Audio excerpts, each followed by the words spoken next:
or they pay something, but the United States should be reimbursed or should be paid a substantial amount of money, because without the United States, they don't have anything, at least having to do with the 30%. So I told him that.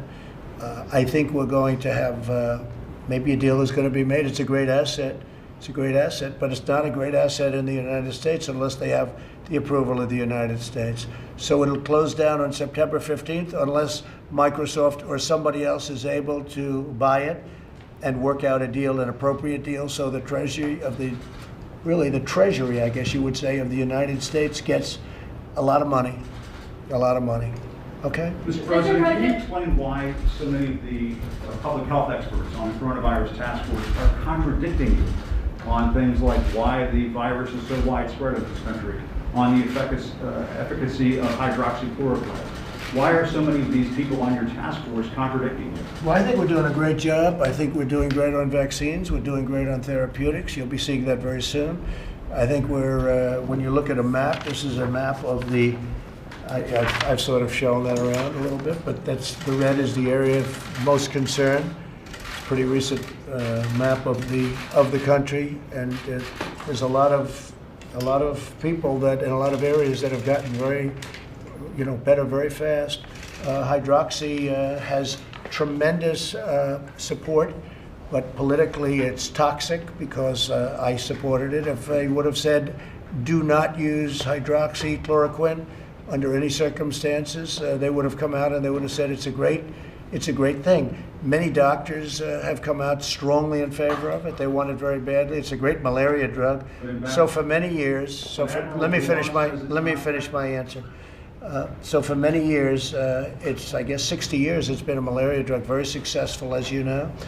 And it's been also a drug for lupus. And it caused no trouble, virtually nothing in terms of causing people to get sick or having problems with anything. You add the zinc and you add the zithromycin, the Z-Pak as they call it, and it's been very, I happen to take it myself. The threesome, I took it myself for a period of 2 weeks. I mean, I had no problem. I had no problem whatsoever, and importantly, I didn't test positive. That's very nice. Okay, I'm very happy about that, negative. And so that's the story. It's very highly thought of. Interestingly, a great doctor, from what I understand, a great doctor from Yale, feels very strongly about hydroxychloroquine. The Ford Clinic in Michigan came out with a very, very powerful paper saying it's very good.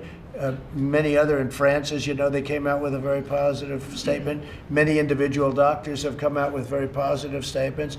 I will tell you that if I was surrounded by people, as I was at the time, the reason I took it, we had some people that were relatively near me that tested positive. And I took it for that reason, just because I've heard good things.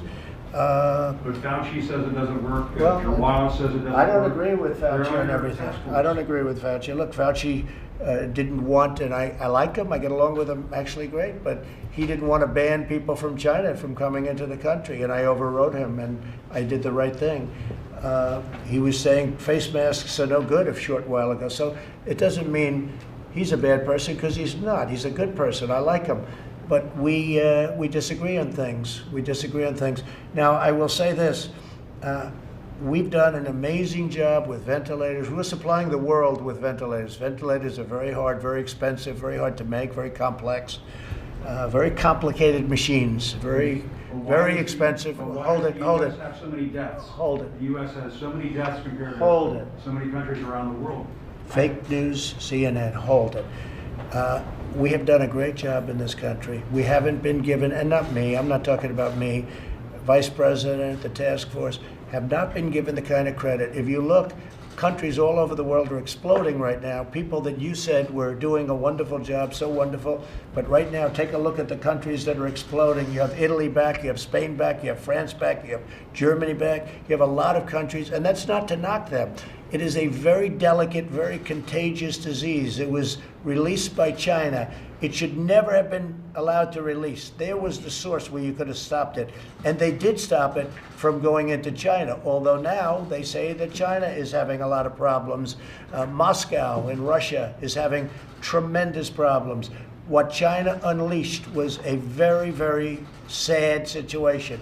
With all of that being understood, the United States has done an amazing job, a great job, and you're going to see that because we have vaccines and we have therapeutics coming very soon. Yeah, go ahead. Mr. President, why are you not involved directly in negotiations with Capitol I Hill? am. Oh, why? The fact that I'm not over there with crazy Nancy? No, I'm totally involved. I'm totally involved. And we're going to be doing some things that are very good because we don't think that look, what Chuck Schumer wants more than anybody, and I would say Nancy Pelosi would be second, they want to bail out cities and states that have done a bad job over a long period of time. Nothing to do with coronavirus or China virus or whatever you want to call it. They want to bail out cities and states. They want bailout money. They want $1 trillion in bailout money. And a lot of people don't want to do that because we don't think it's right. The Democrats have run some very bad states and some very, very bad cities. And a lot of people don't want to give them $1 trillion to reward them for doing a bad job. If you look at some of the states, I won't insult anybody by naming those states, but you know what they are. They want bailout money. They're not interested in the people. They're not interested in unemployment. They're not interested in evictions, which is a big deal, the evictions. They want to evict. A lot of people are going to be evicted. But I'm going to stop it because I'll do it myself if I have to. I have a lot of powers with respect to executive orders. And we're looking at that very seriously right now. But what the Democrats want, they're slow rolling it. And all they're really interested in is bailout money to bail out radical left governors and radical left mayors like in Portland and places that are so badly run. Chicago, New York City, you see what's going on over there. Bail out cities and states who have been poorly run and spent a fortune doing it. They want $1 trillion, and we're really not interested in that. Okay, thank you very much, everybody. Thank you. Thank you very much.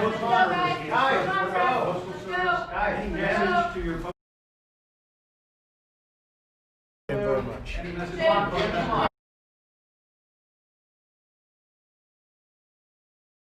All right, folks, thank you so much for joining us here at Golden State Times. If you guys liked our coverage of President Trump doing a Q&A with reporters at a executive order signing on hiring American workers at the White House, we'll be uploading the full meeting, the full roundtable meeting in just a little bit, but we wanted to show you guys exactly what happened with the Q&A section of President Trump. So if you liked it, make sure you share it on social media, Facebook, Twitter, Gab, Reddit. Also, give it a thumbs up. And if you're new to the channel, we encourage you to subscribe and click that bell. If you want to get notified for future President Trump speeches live streams of those speeches, then text the word Trump Live to the number 555-888. Once again, to get notified for future live streams, text the word Trump Live to the number 555-888. Thanks so much, folks, and we will see you soon. Subscribe, follow us on Twitter at Gold State Times and on Parler at Golden State Times. Thanks so much.